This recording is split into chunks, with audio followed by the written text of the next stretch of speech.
Again, everyone, welcome back. This is chapter 53, and we are on to part 4. So, we've now gone through talking about just general population growth. How does that happen? What does it look like? To talking about the connection to evolution. And now we're going to talk about how do those populations and their growth get regulated within a particular area, within a particular period of time. And that regulation is really a very complex interaction between both the biotic and abiotic influences in that environment. So, when we're talking about regulating populations, we've got to talk about two major questions. First off, what are the environmental factors that we're seeing that are going to stop that population from growing? And then also, why do we see some populations sort of really go through these radical fluctuations of huge explosions of population growth to then also very dramatic decreases in their population size over time? While we see others that sort of kind of get through that exponential growth phase and then stay pretty stable over time.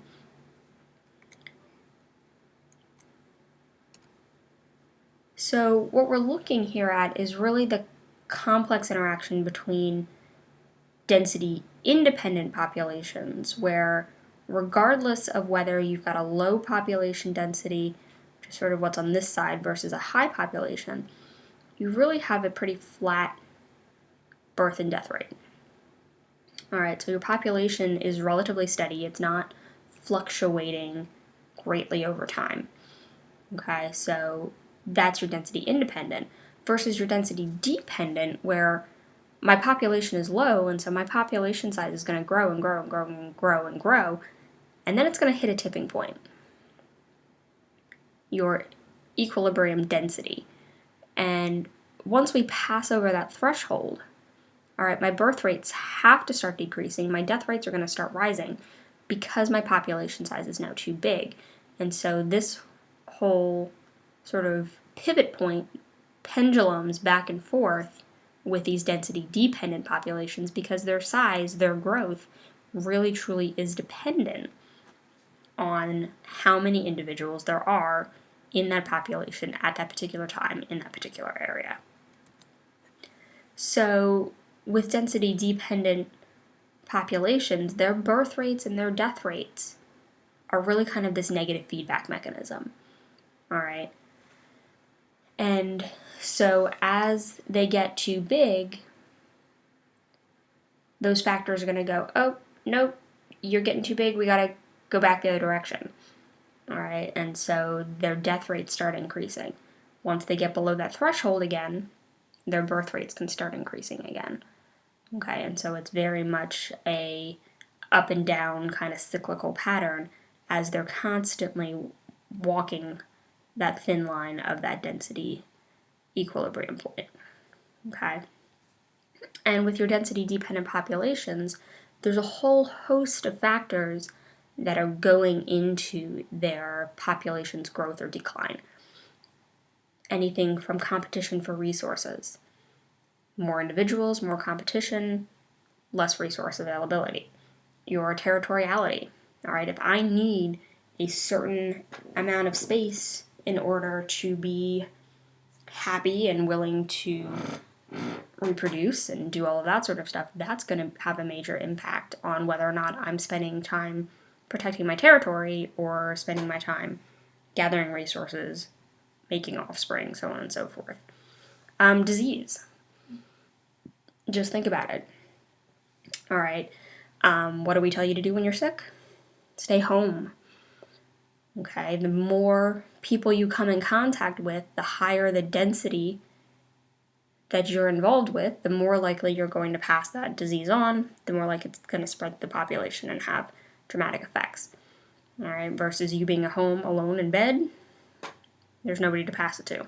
All right. And so it sort of runs through your system, your body takes care of it, and it's done. Predation, same idea. Okay, and there's huge dynamics between predator and prey relationships within all of this. And those relationships really work to kind of stabilize both the predator and the prey's population.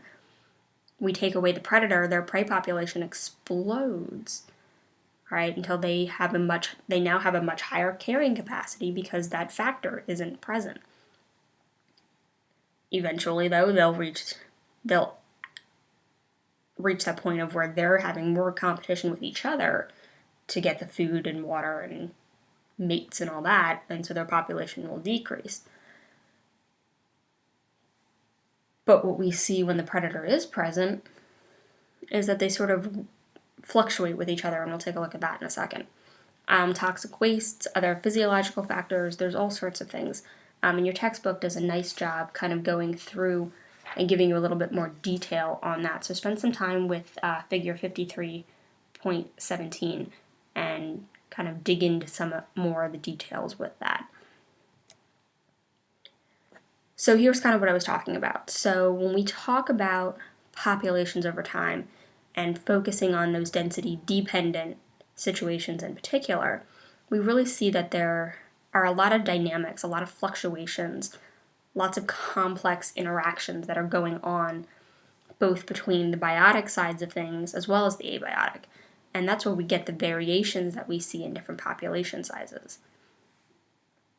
One of the interesting things is that we always kind of made the assumption that your larger mammals kept a much more stable population, while your smaller organisms, weeds, insects, so on and so forth, had a much greater fluctuation over time. And what we're seeing is, for some populations, yeah, that's true.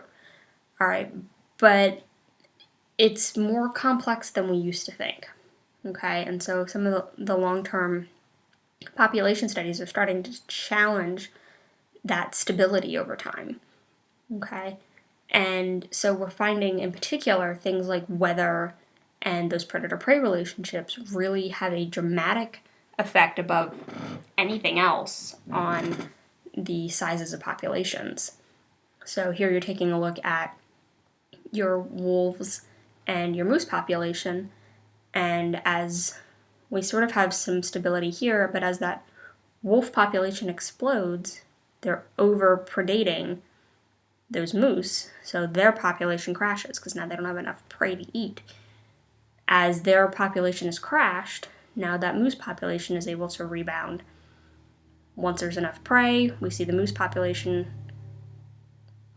decreases because they're running out of resources, the wolf population comes back, and so there's a much more dynamic situation going on than we used to think. As a result, in a lot of our predator-prey relationships, we see populations undergo these sort of regular boom and bust cycles. You've got a low predator population. As a result, you've got a very high prey population because they're not getting eaten.